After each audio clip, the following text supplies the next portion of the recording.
This is the 2012 Chausson Welcome 98 motorhome we purchased from Dixons of Perth on the 16th of June 2021. It had done just over 69,000 miles on the day of our purchase.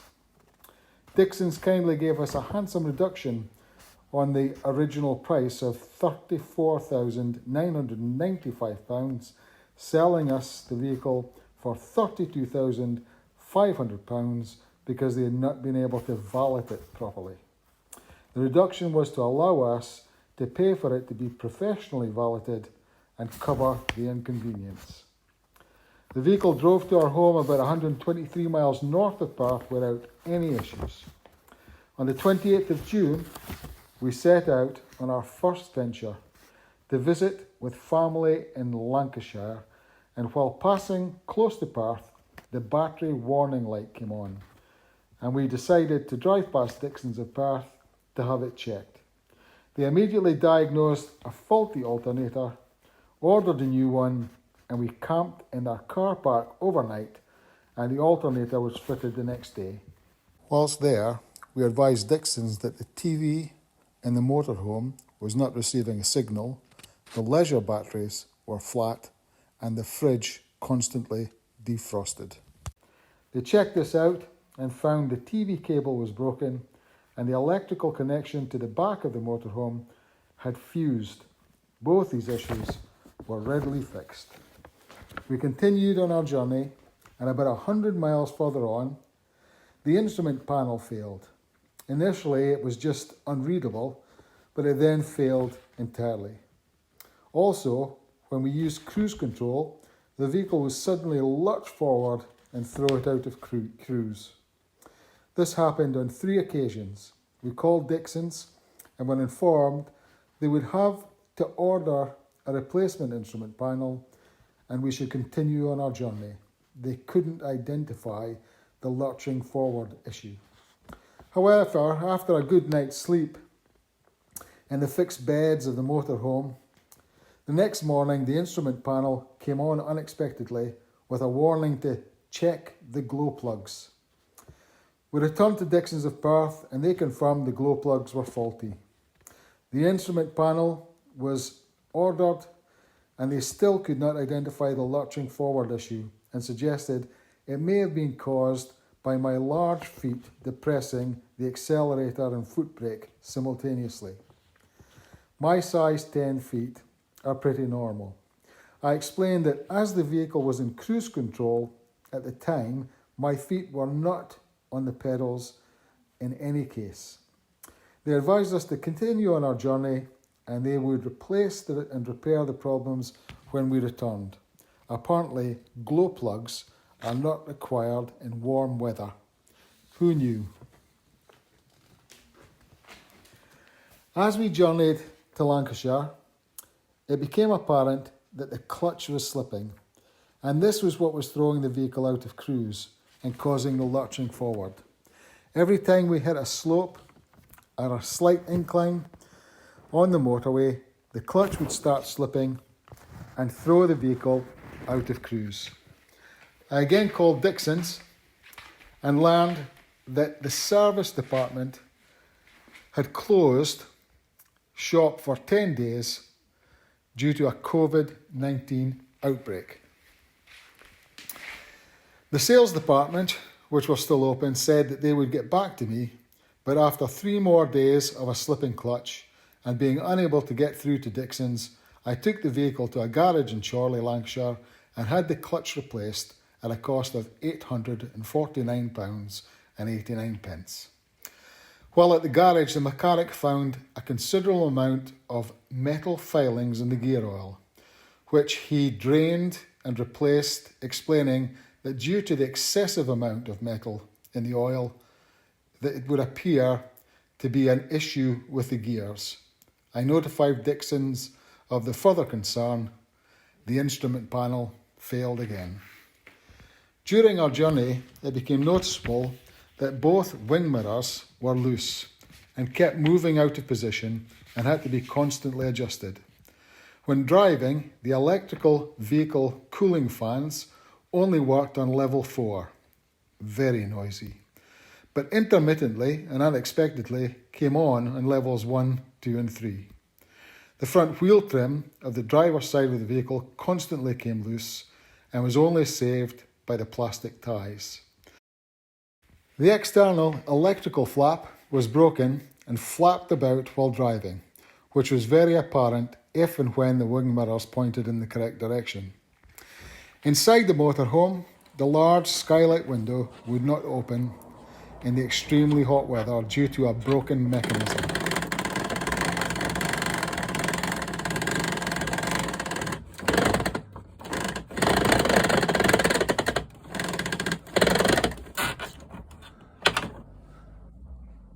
The gas hob with 3 rings only worked on 2, and the 2 working rings would not light without a match or lighter. The grill and oven would only light with a match or lighter due to an ineffective electrical ignition. The electric flush toilet would not flush, but we discovered that it would flush if the lighting circuit was on. Who on earth concluded that connecting the toilet to the lights was a good idea?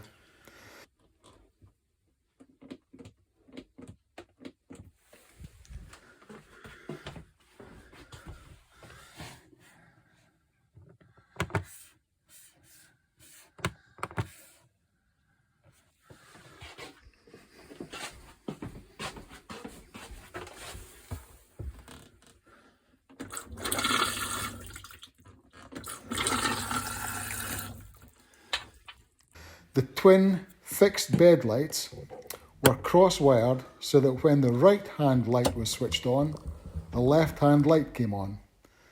And when the left-hand bed light was switched on, the right-hand light came on. The smell of the grey water tank filled the motorhome. The door to the living compartment of the vehicle did not close properly, and there was a permanent gap. The blind on the driver's door was broken and constantly had to be pieced together.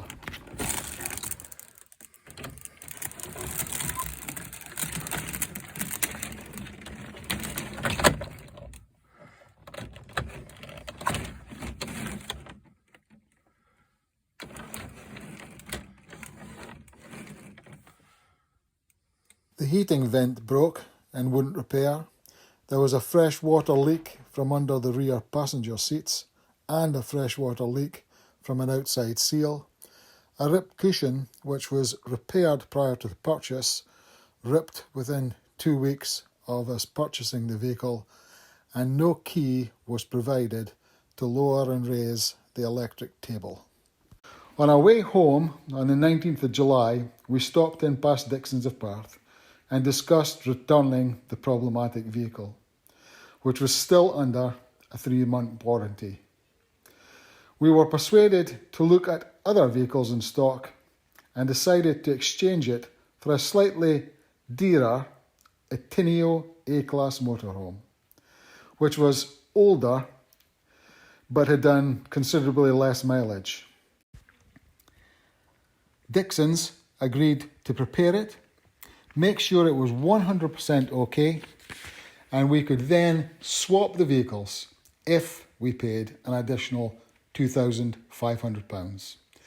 We were very reluctant, but we had been unable to find any suitable motorhome elsewhere. We awaited confirmation of a date when the replacement vehicle would be ready and learned that we would have to wait until 23rd of August. We were advised to continue using the Welcome 98 motorhome until then. We returned to Lancashire to visit more of our grandchildren and just coped with all the issues of the motorhome as best we could, but it was somewhat stressful to say the least. It felt the vehicle was not ours, and we were constantly concerned about making things worse or damaging it to a degree where Dixons might refuse to exchange it or provide a refund. Ultimately, on our way home from the second trip, on Saturday 21st of August, the engine suddenly just cut out on the dual carriageway between Perth and Dundee when we were travelling at about 50 miles per hour. Power steering was lost, and with difficulty we managed to pull into a private entrance to a house. The engine would not restart. We had the AA attend, and they managed to start the vehicle, but found that the power train control module, whatever that is, had short-circuited. They advised that we could return to Perth and have Dixons effect the repair, as we would likely manage to get to Perth, but it would be unlikely that we would get all the way home with over 100 miles to go. I called Dixons. By this time, I had the mobile numbers of the sales department and the service department. We phoned, texted, discussed, and considered the situation. Eventually, I was informed that as they were closed until Monday, I should nurse the vehicle home and they would collect it later in the week. Halfway home, the vehicle broke down again with the same issue, and we were towed home by the AA. Dixons have arranged to have the vehicle towed to their premises in Perth and advised that due to the extent of the problems with the vehicle, they would not resell it, but pass it on to the trade. I don't know why, but this annoyed me. The Ateneo motorhome was not ready for collection until 27th of August 2021, 4 days later than expected. I took the train to Perth to collect it. Dixons of Perth deducted the total cost of the replacement clutch fitted to the Chausson from the balance to be paid. Considering the challenges experienced during our possession of the Chausson 98 motorhome, I might have expected some compensation for the inconvenience, added mileage, and lost days travelling to and waiting for repairs, but none was offered. Additionally, we lost 1 month's road tax and suffered additional cost for switching vehicles on the insurance policy. Throughout our very trying experience and challenges with the Chausson motorhome, I feel Dixons could and should have been a bit more empathetic to our situation, and perhaps could have prioritised and made a greater effort to get the Ateneo ready sooner. From our decision on the 20th of July to accept the Ateneo in exchange for the Chausson, it was a month and 7 days before I collected it. The Ateneo seems to be just fine. Overall, from our perspective, the Ateneo has more advantages than disadvantages compared with the Chausson, without taking into consideration the Chausson's faults. We really like the layout, and fingers crossed, we hope the Ateneo gives us many years of travelling and holidays in our retirement.